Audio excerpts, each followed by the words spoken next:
Bom dia a todos, bom dia a todos. A paz do Senhor Jesus a todos, amém, gente? Hoje é um dia especial, na verdade todo dia é especial, né? Mas sempre a gente acha que o dia novo é mais especial que o anterior. Deus gosta de fazer isso, Ele gosta que cada dia seja melhor que o anterior, né? Muito bem, gente, glória a Deus. Sejam todos muito bem-vindos a mais uma celebração ao Senhor. Para quem nos visita nessa noite, meu nome é Edson, é um prazer receber vocês aqui. Sintam-se à vontade no nosso meio. Muito bem, gente, então família, pessoal, falar sobre família é sempre muito emocionante, né? É empolgante, certo? Mas também muitas vezes é cortante. Por que cortante? Porque tem coisas na família que às vezes nós precisamos fazer uma cirurgia para sermos abençoados. E todo mundo sabe que cortar, ninguém sonha em ser cortado, ninguém sonha em ser aberto. Mas para nós entendermos como receber a bênção na família, é necessário ter um corte, às vezes profundo, na alma. A própria palavra diz que a palavra de Deus é como uma espada que divide juntas e medulas, alma e espírito. Por quê, gente? Porque quando a gente fala sobre uma série, quando a gente prega a palavra, pessoal, ela tem o poder de nos cortar. Ok, gente? Eu queria que você ficasse essa palavra na tua mente hoje, chamada espada. Repita comigo, espada. Espada. Olha para o teu lado e diga assim, ó, espada. Espada. Espada. Beleza, gente? Essa vai ser uma palavra hoje que vai mexer com você. Falar sobre família, sempre falar sobre família nos confronta, nos ensina, nos cura e nos transforma. Desde que começamos essa série, temos visto as palavras pregadas aqui na celebração. Nós já vimos o quanto ela tem mexido com as pessoas, né? Isso mostra, pessoal, que realmente Deus deseja que toda a cidade entenda o que Ele quer das famílias. Eu lembro quando eu preguei sobre o homem aqui, sobre o papel do homem, deu 300 pessoas aqui. Sabe por que isso, gente? Porque Deus queria falar sério com os homens dessa cidade. Deus queria falar sério. Porque quando há um homem banana, há uma mulher Jezabel. Então, em Panambi, os homens têm que ser homens, para que as mulheres também sejam mulheres. Então, bombou aqui, nós entendemos o que, gente? Em cada celebração vem as pessoas certas para ouvir determinada palavra. O papel da mulher também veio muitas pessoas diferentes. O papel dos filhos, pessoal, veio muitas pessoas diferentes. Então, Deus quer ensinar. E hoje, gente, eu quero falar com vocês sobre um tema que você não está aqui por acaso, você foi escolhido para estar aqui, que é Jesus Cristo versus família, o conflito. Hoje eu quero falar com você sobre isso, gente. Nós vimos até aqui que o poder da família na sociedade pode transformar a sociedade. Vimos o papel da mulher na família, o papel do homem, vimos o papel dos filhos na família, vimos então todas essas mensagens, né, e elas vieram chocando a todos nós, elas vieram edificando a todos nós. E hoje, então, pessoal, eu vou trazer uma mensagem que realmente vai chocar você hoje. Ela vai chocar você hoje. Por que ela vai chocar você, pessoal? Porque tem momentos que a família é contra a tua fé cristã e a tua fé cristã tem que ser contra a tua família. Existem momentos que Jesus vai querer causar um conflito na tua família, ao invés de uma união. Nós vamos ver hoje isso para que você entenda. Você precisa lembrar, então, que em sua família, nem todos serão cristãos. Em sua família, nem todos aceitarão sua maneira cristã de viver. Você precisa sempre lembrar que nem todos seguirão o seu caminho cristão e seus compromissos cristãos. Nem todos irão ouvir você testemunhar ou pregar. Isso resultará em uma palavra chamada conflito. Repita comigo. Conflito. É certo que por causa do seu amor e compromisso por Deus, você entrará em guerras, desentendimentos e conflitos de todos os lados, por você estar do lado da verdade de Deus. Por exemplo, erga sua mão aqui, erga sua mão. Quem já teve algum tipo de desentendimento ou conflito por causa do seu compromisso com Deus? Erga essa mão. Olha só. Você veja só. O teu compromisso por Deus nem sempre é celebrado por alguns membros da família. E o conflito então aconteceu. Erga sua mão.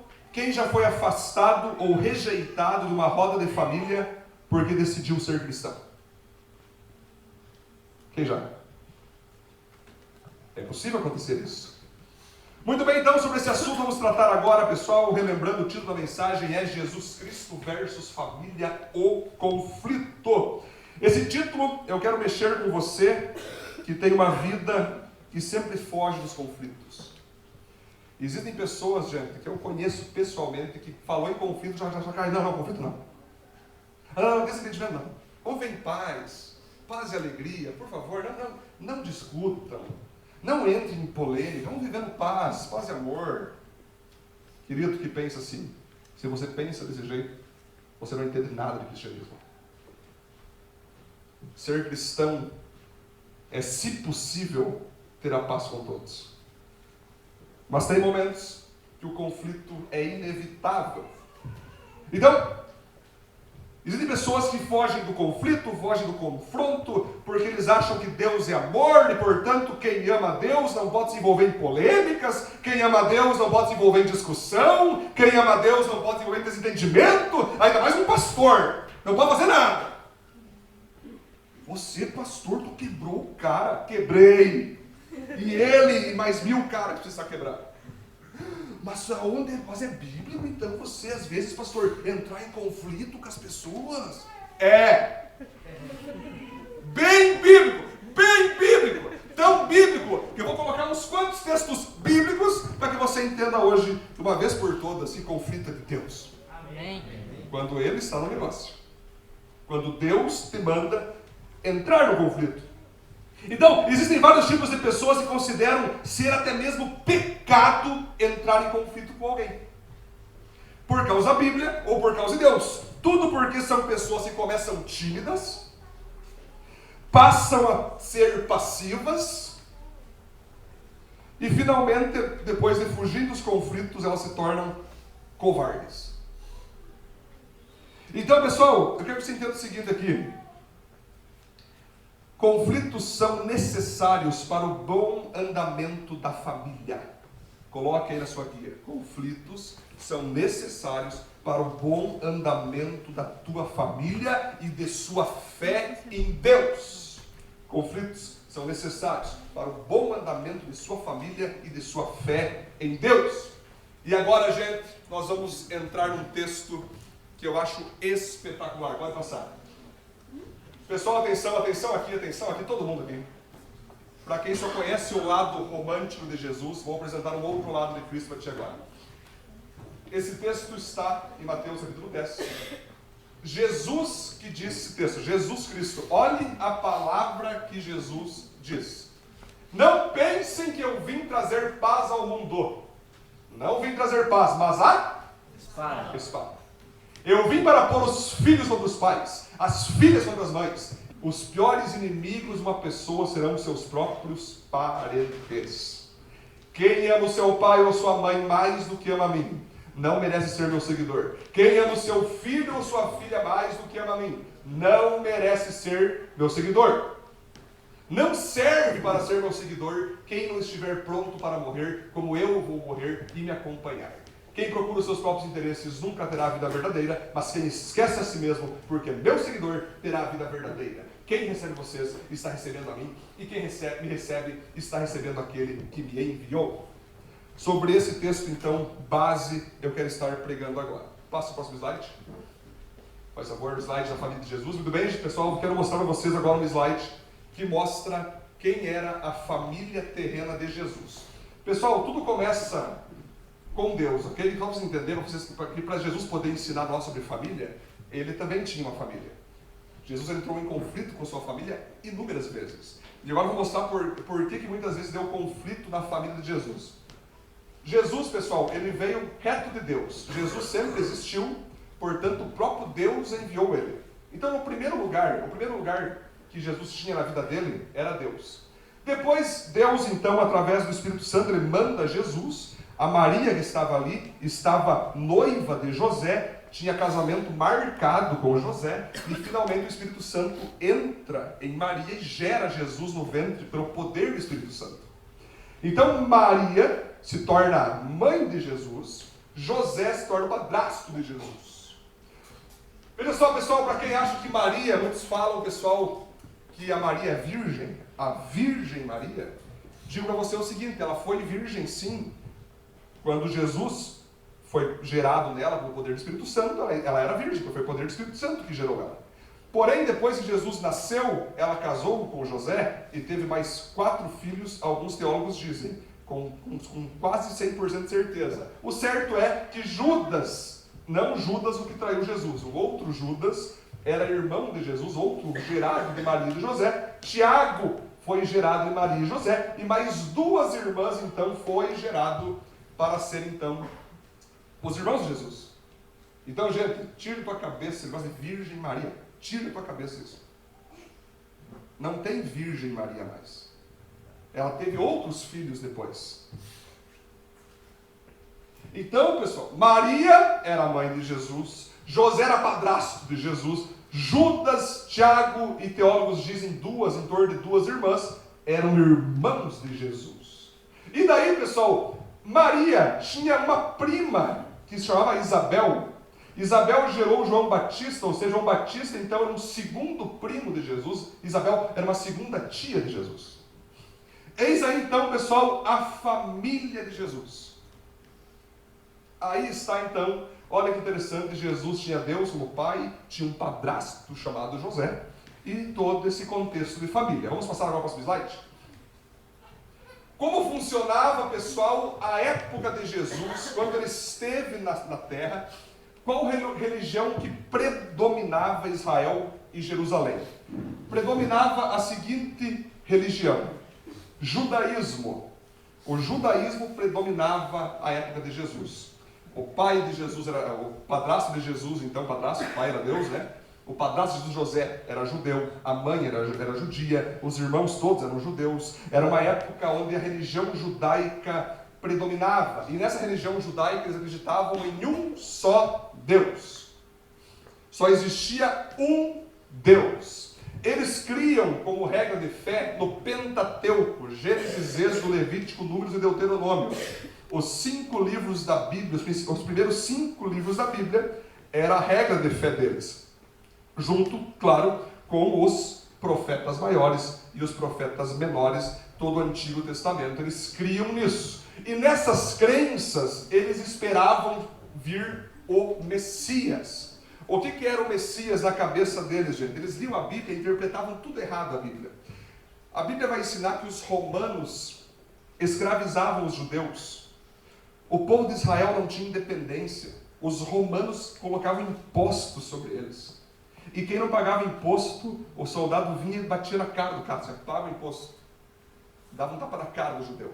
Era muito humilhante ser judeu, porque eles tinham promessas que eles seriam o povo mais top da terra, mas agora eles estavam sendo cauda e não cabeça. Roma comandava os judeus. Roma humilhava os judeus.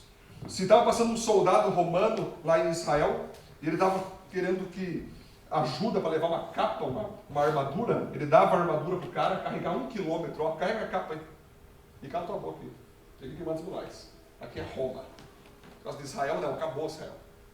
E daí, gente, na Bíblia, Gênesis a Malaquias falava que iria vir um Salvador, um dia iria vir um resgatador, um Senhor que iria reinar, e todos, de maneira unânime, pensaram, beleza, vai vir o Messias e vai derrubar Pilatos, vai derrubar Herodes, vai derrubar César, vamos fazer um impeachment dos 3 e vamos colocar o Messias ali. Eles criam isso, eles acreditavam que esse Messias era um ser político. Queria tomar conta agora de todo o planeta Terra. Eles criam isso. Pode passar? Depois vamos ver então a profissão de Jesus. A Bíblia fala que José, o padrasto dele, era carpinteiro. Carpinteiro, gente. Era um baixo nível econômico e era uma profissão de baixa popularidade. Resumindo, pessoal, vamos usar um termo que a gente conhece. Jesus era de uma família pobre. Jesus era de uma família que não tinha status algum. Eles sobreviviam felizes da vida, mas não era uma família top. Não era uma família, sabe, daquelas, uau, visitando Fortaleza, sabe uma coisa? Tirando selfie, estou aqui agora em Nova York. Eles não teriam dinheiro para isso. O máximo que Jesus podia fazer era daqui até ali atrás, de a pé. Jesus, ele nasceu numa família pobre, gente. Nasceu numa manjedoura. em meio aos estábulos, em meio aos animais, porque eles não tinham dinheiro para conseguir um lugar melhor. E olha que top, gente. O próprio Deus, então, ele vem para a terra sem pompa alguma, sem pompa alguma. Ele poderia ter vindo como descendente de César, quem sabe? Ele poderia ter vindo como alguém rico, não é? Deus é o dono do ouro da prata. Ele poderia vir, né, de Ferrari, olha, na época, uma Ferrari da época, né? De vir de carro, na época era carruagem, né? Carruagem banhada a ouro, olha o Filho de Deus. Não. Ele resolveu vir uma família pobre, para confundir todo mundo, para confundir todo mundo. Não tinha popularidade, ninguém chegava, uau, que top é a família de Cristo, vamos lá, o negócio aqui, a família de Cristo é top. Não. Todos então sabiam que Jesus era filho de um carpinteiro. Todos sabiam que Jesus era de uma família pobre. Passa. Jesus também tinha um chamado divino. Isso é espetacular, pessoal. Porque quando Jesus veio para a terra, ele não veio em nome da família. Não foi a família que gerou ele apenas. Ele veio para cumprir uma missão.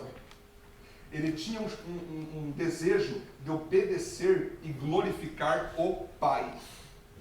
Ou seja, Jesus já veio como filho do Espírito Santo, só para dizer, gente, quem vai me comandar é o Espírito Santo. Só para você saber, Maria, até minha mãe, carne, sangue, José, eu devo a honra a vocês, meus irmãos, eu devo a honra, mas eu vou dar a honra total ao meu Pai. E no momento que meu Pai falar para mim ir para um lado, e vocês falar para mim ir para o outro, eu vou para onde Deus mandar. Aí já começa o negócio, gente. Eu lembro quando eu vim para Panambi, pessoal, eu reuni minha família, eu fui dar a notícia que Deus tinha mandado nós vir para Panambi, abrir uma igreja. Eu reuni os meus familiares da Cintia, e falei, pessoal, é o seguinte, com muita alegria queremos dizer que Deus está nos enviando para Panambi. Daqui uns dias estamos vindo para abrir igreja. Mas não se apeguem com a gente. Nós não estamos vindo por causa de vocês. Porque tem aquele negócio, vai voltar, né? É muito legal, né, mãe? Nós estamos juntos hoje, né, mãe? É uma coisa boa, vou até almoçar minha mãe depois. Né, que seu lar lá, família é tudo, é uma bênção família. Mas eu sabendo que poderia alguns familiares pensar, está voltando por causa de nós. Eu falei, viu, Deus está nos enviando para Panambi. Então não se apegue com a gente, já desligue os laços emocionais, porque nós estamos sendo enviados por Deus a Panambi, e nós vamos fazer muita coisa, vocês não vão entender. Preparem para as perseguições, preparem que nós vamos agir de tal maneira que vocês não vão nem entender o que nós vamos fazer. Por quê? Porque nós somos enviados pelo Pai. Foi Deus lá em Curitiba que disse, Edson e Cíntia, quero que vocês iniciem o trabalho no Rio Grande do Sul por Panambi mesmo. E já vou dizendo, não se apegue a nós, que em qualquer momento nós também poderemos ir para outra cidade. Fica a dica para a igreja aqui. Eu não garanto mais nada. Eu só sei que eu tenho uma missão. Eu e minha esposa. É minha esposa. Lá em Curitiba também os caras, fica, não, temos que ir. Não, fica, não temos que ir. Tem certeza que vai deixar os adolescentes, os pequenos grupos, os discípulos, a cidade de Curitiba tem. Porque Deus me manda ir para mim.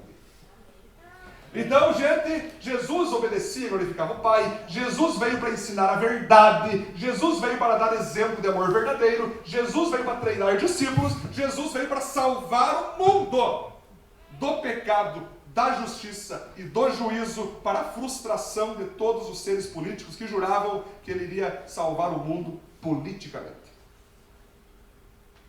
Os caras achavam que Jesus ia salvar Israel das mãos de Roma. Não, ele não veio para isso. Queriam que fosse isso. Mas não foi isso. Era para salvar o mundo inteiro das mãos do diabo, do pecado e do juízo. Muito bem, gente? Então, para nós começarmos, pode passar o primeiro ponto. Primeiro ponto, então, nós trabalhar, gente. Deixe bem claro para todos de sua família a nova pessoa que você se tornou.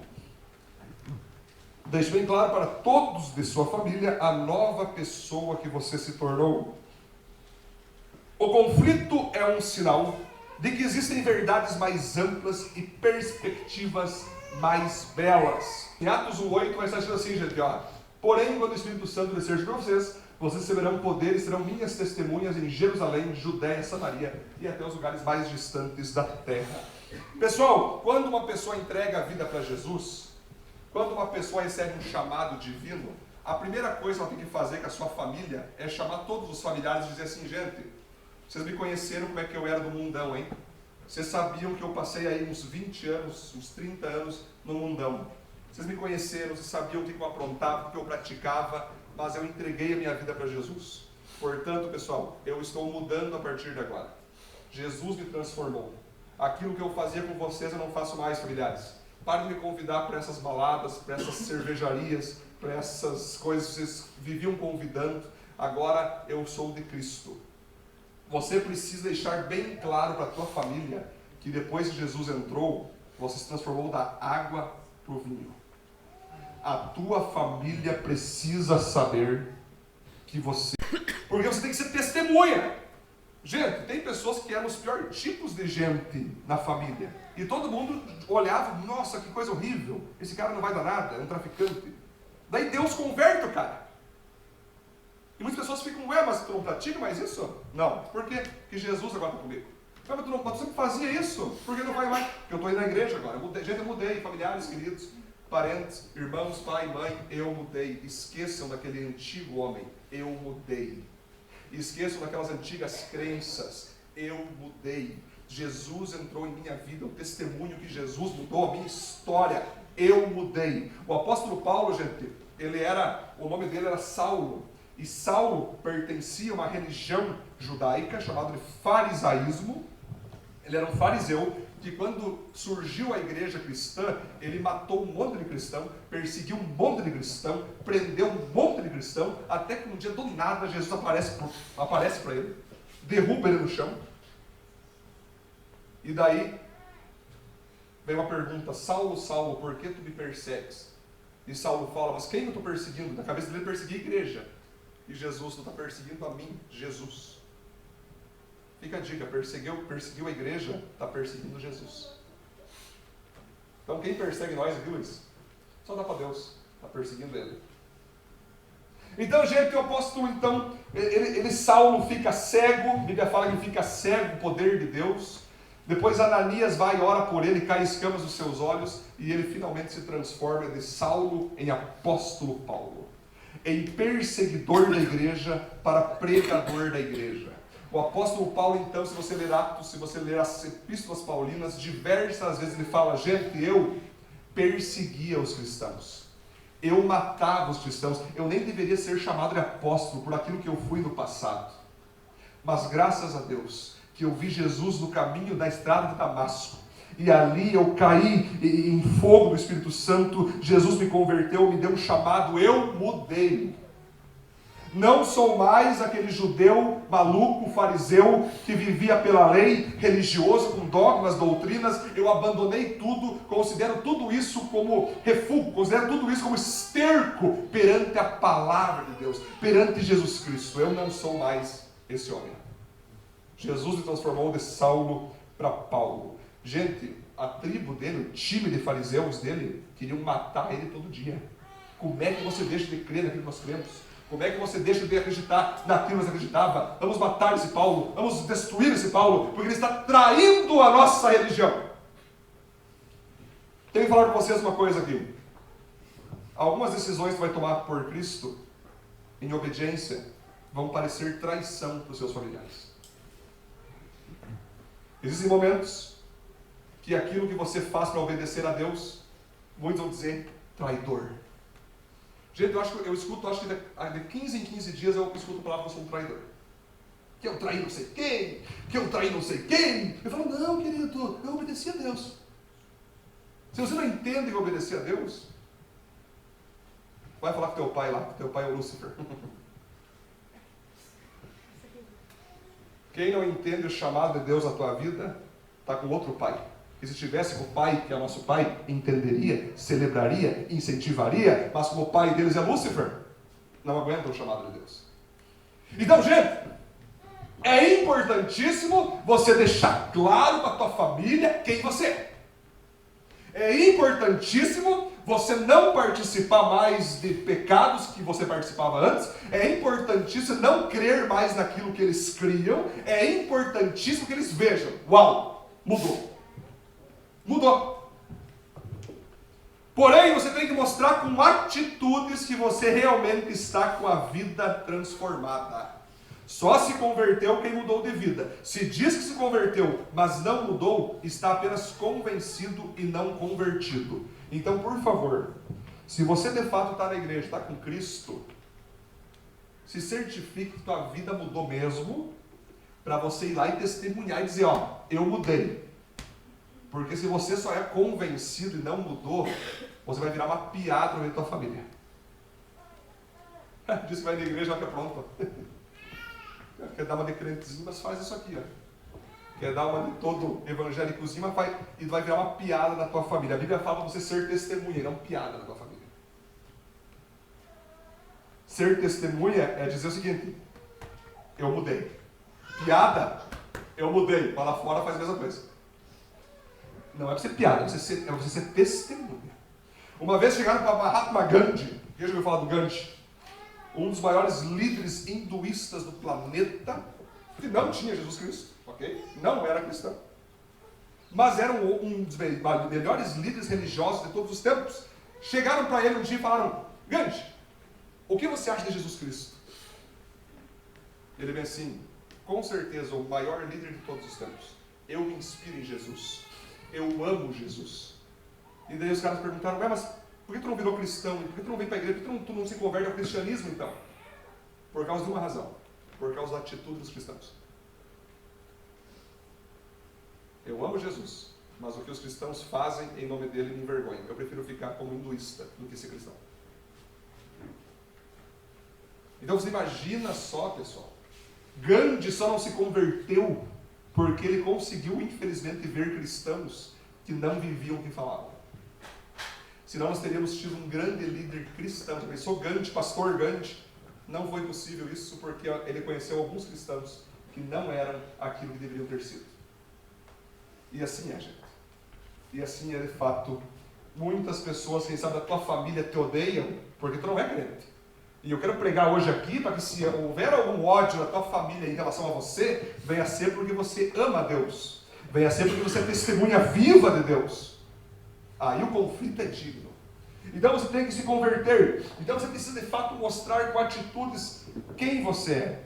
Nós não cantamos agora aqui, ó, água em vinho tornou, os olhos do cego abriu. É necessário mudança, é necessário que seus familiares vejam que de fato você mudou e pode com orgulho testemunhar isso.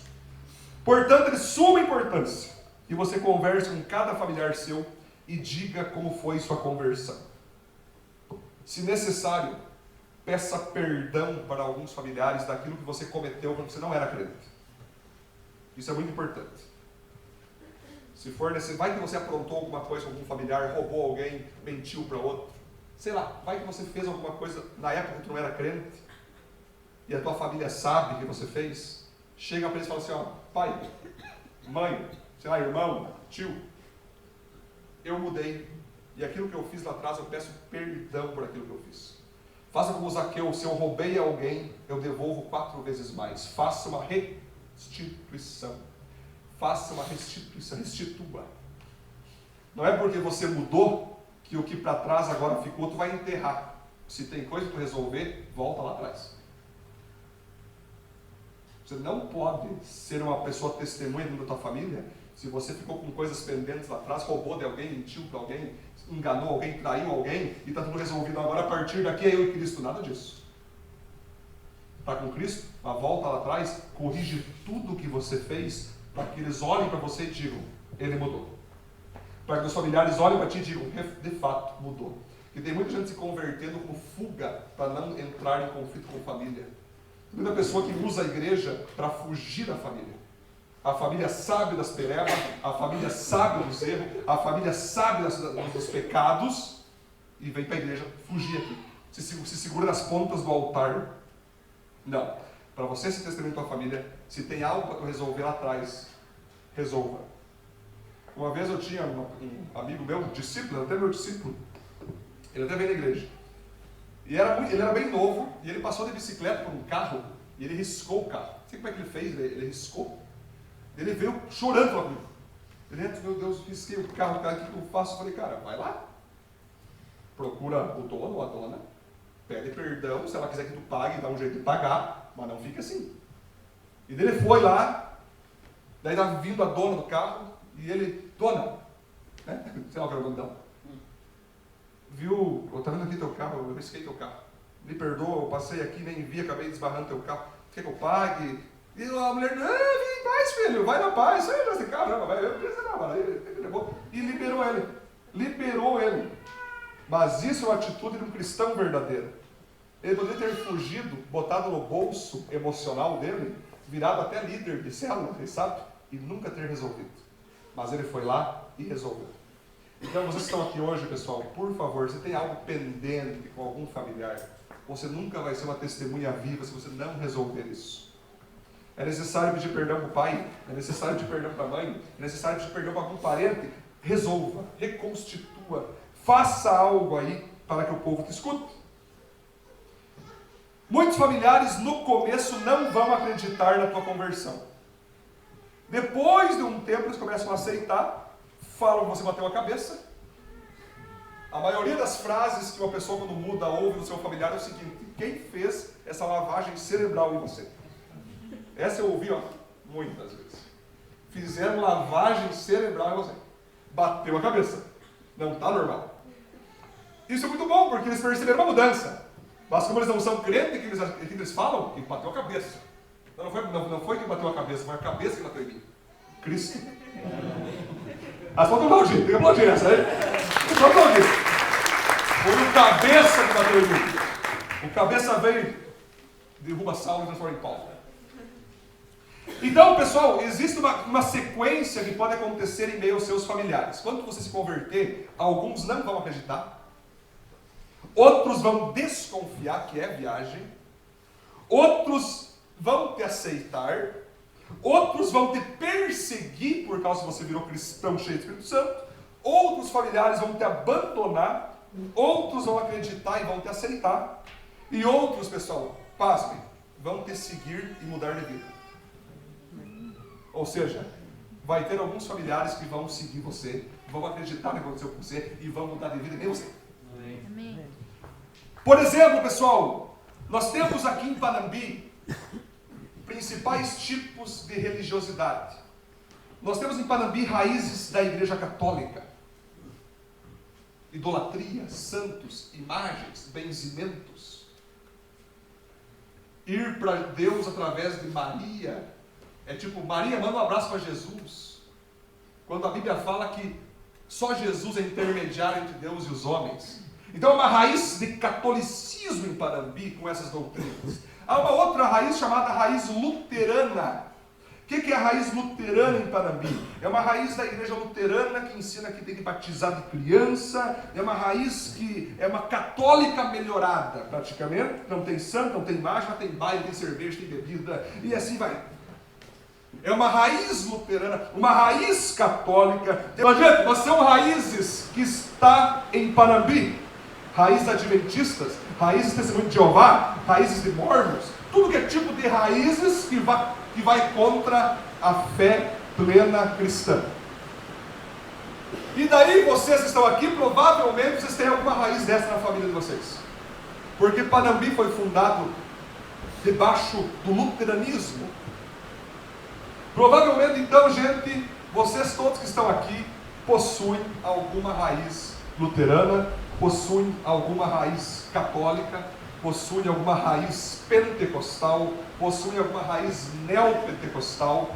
Possivelmente vocês possuem uma raiz dessas. E quando vocês mudarem então, gente, e quando vocês se converterem, e quando vocês começarem a fazer o que Jesus mandar vocês fazerem, vai se levantar todo esse povo contra você. Com certeza alguns vão entender, alguns, não, beleza, tudo bem, o Deus é o mesmo. Não é essa fala? Quando o cara quer entrar em conflito, ele fala assim, ó, é o mesmo Deus.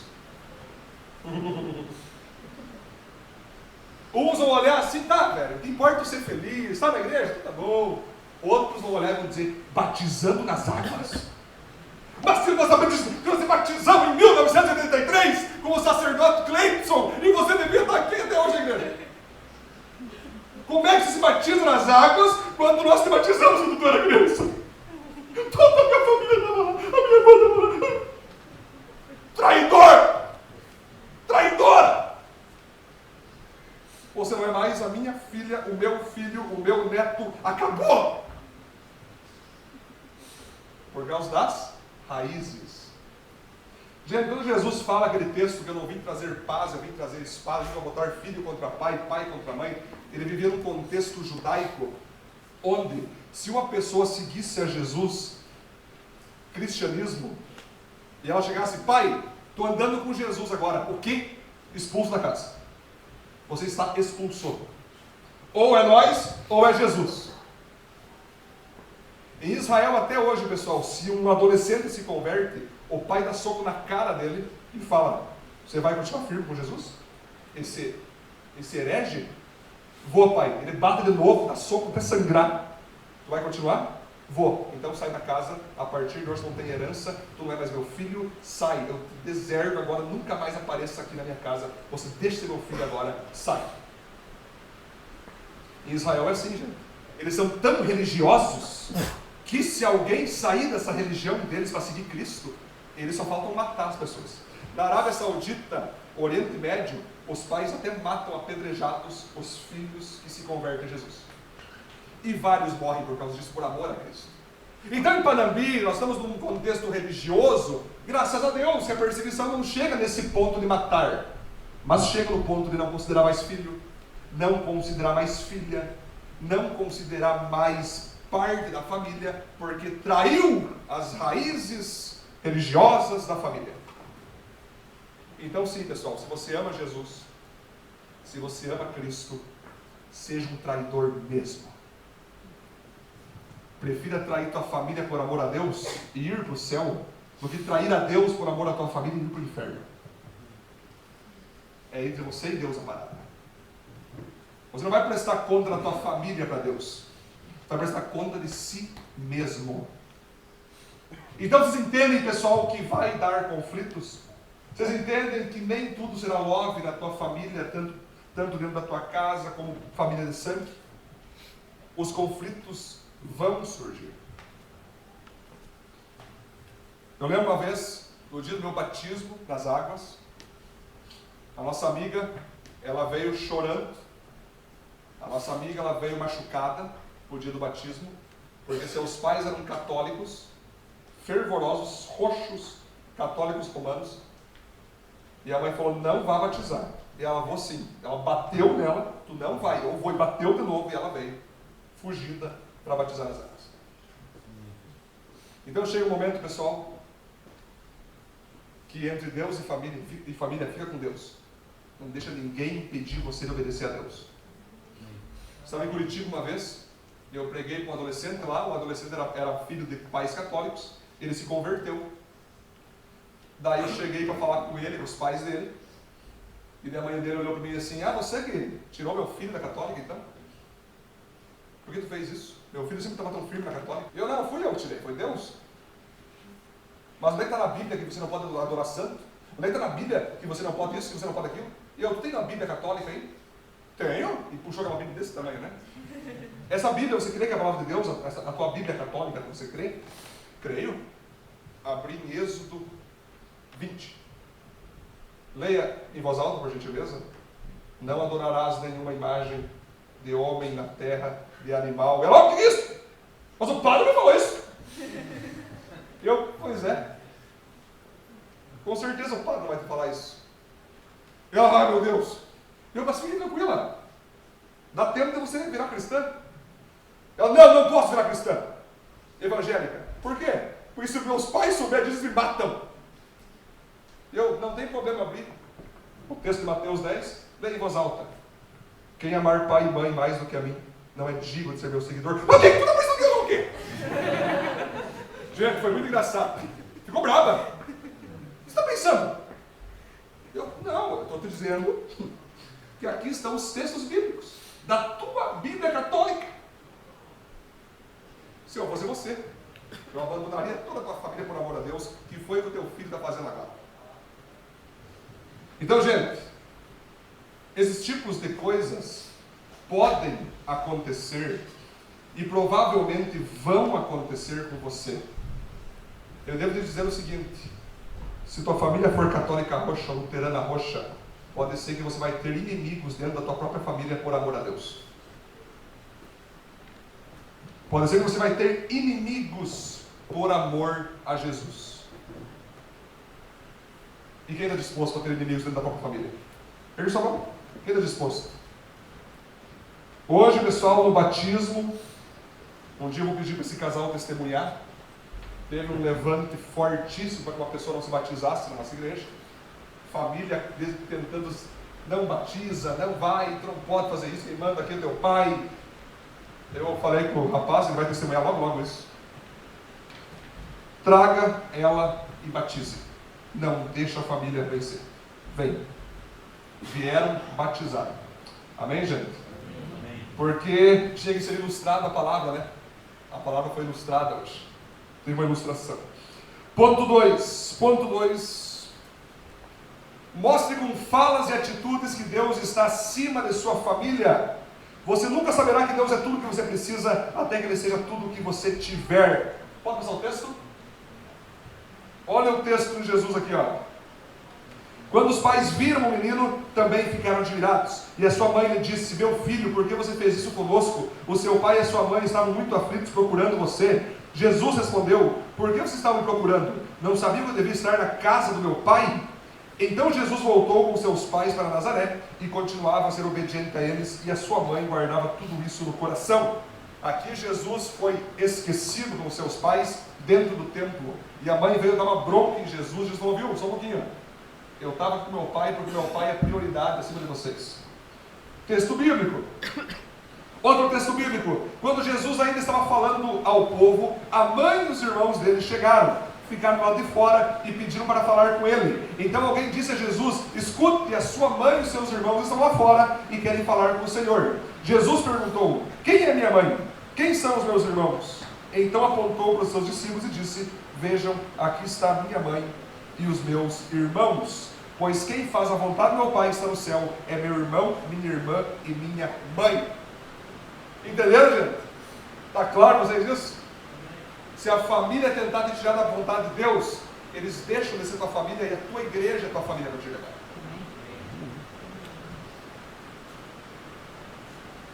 Se a família é contra o teu chamado, é contra a tua missão, é contra a tua fé, só vai restar família de sangue mesmo, porque de parceria acabou. Não porque você quis, mas porque eles quiseram. Se depender de nós queremos amar todos os familiares, mas se alguns deles não nos aceitam por causa da nossa fé, vai dar uma ruptura. Uma ruptura. Então Deus deseja que você tenha tempo com Ele, que você obedeça ao chamado dEle, que você tenha frequência na igreja acima de qualquer perseguição familiar. Alguns familiares ficam com ciúmes da igreja, dos pastores, dos líderes, porque seus filhos mudam de tal maneira que confrontam eles dentro de casa. Inúmeras vezes nós já tivemos casos de pessoas saírem da igreja e reproduzem a palavra dentro de casa. Daí a mãe pergunta: quem te ensinou isso aí? Os pastores. Chega na igreja, acabou. Eu tenho que obedecer a nós, teus pais, não os pastores. Mas é óbvio que sim. Mas quando os pais são carnais, são diabólicos, e quando os pais são imorais, e quando os pais não têm um ensino bíblico adequado à mudança de vida, fique com o ensino do teu pastor, do teu líder. Você deve honrar os teus pais, sim, como nós já vimos, mas no Senhor. Quando alguém manda você pecar na tua família, quando alguém te influencia a você pecar, não vou te honrar não vou te obedecer não, porque isso não vem de Deus. Tudo que não vem de Deus deve ser rejeitado. Temos mais um ponto ainda. Coloque uma espada entre você e a sua família. A paz, se possível, mas a verdade a qualquer preço. Martinho Lutero, fundador da igreja luterana no planeta. Quem falou isso? Ele. Siga o fundador, mas não siga alguns que seguem o que ele ensinou de maneira deturpada. A paz, se possível, mas a verdade a qualquer preço. Efésios 6,17. Receba a salvação, o capacete e a palavra de Deus como a espada que o Espírito Santo lhe dá. Eli, por que você honra os seus filhos mais do que a mim, deixando que eles engordem, comendo a melhor parte de todo o sacrifício que o meu povo me oferece? Esse Eli aqui, pessoal, os filhos estavam pecando, os filhos estavam se prostituindo, e esse pai chegou: filhotes, para com isso, Não fica legal se fazer isso aí. Ele não repreendeu, ele não tirou eles, ele não corrigiu eles, e a Bíblia fala que ele morreu com o pescoço quebrado. Pais que não corrigem filhos quebram o pescoço espiritualmente. Vão cair da cadeia. Finalmente, o último texto. Alguns dias antes da Páscoa dos judeus, Jesus foi até a cidade de Jerusalém. No pátio do templo encontrou pessoas vendendo bois, ovelhas e pombas, e viu também as que sentadas em suas mesas trocavam dinheiro pelo povo. Então Jesus fez um chicote de cordas e expulsou toda aquela gente ali, e também as ovelhas e os bois. Virou as mesas, os que trocavam dinheiro, as moedas se espalharam pelo chão, e disse aos que vendiam pombas: tirem tudo isso daqui, parem de fazer da casa do meu pai um mercado. Então os discípulos dele lembraram das palavras das Escrituras Sagradas que dizem: o meu amor pela tua casa, ó Deus, queima dentro de mim como fogo. Amém, gente? Amém. Então, pessoal, há um fogo dentro de você, de amor por Deus, que vai ser necessário muitas vezes a espada do Senhor ser colocada entre você e a tua família. Então você tem que ser unido com a sua família, com os teus parentes no Senhor. Aonde não tem Senhor na tua família, cai fora. Aonde não tem Senhor na tua família, abandona. Aonde não tem Senhor na tua família, não trate como crente. Com a sua família, quando você vai almoçar com seus familiares, jantar com seus familiares não cristãos, trabalhe apenas com eles pontos comuns. Em todo familiar nós vamos ter pontos comuns. Torce no mesmo time, trabalha na mesma empresa, conversa sobre isso. Nesses pontos comuns é possível ter unidade. Tem pontos que são respeitáveis. Eu sou evangélico, você é católico. Podemos nos respeitar mesmo assim? Podemos. Então, pontos respeitáveis, mantenha-se em tua família. Pontos toleráveis. Eu tenho um familiar que fala palavrão toda hora.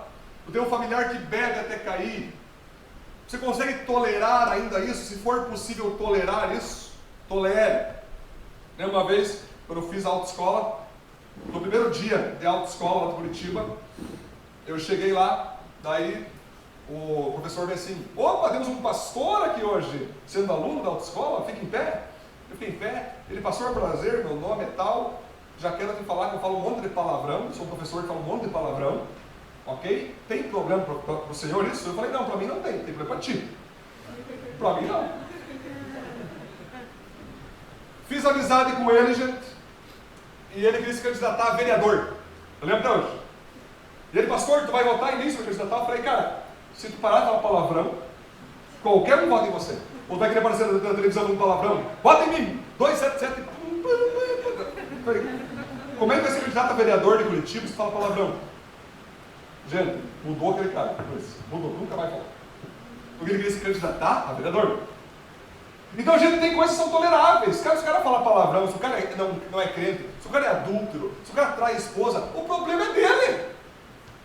Vamos pregar, vamos falar para ele. Mas se ele não quer mudar, o problema é dele. Não tem por que você ser um fariseu. Não vou andar com o meu querido ali porque ele adultera. Eu não vou nem comer com ele porque ele é um cara que faz... Gente, se é teu familiar, senta na mesa de boa.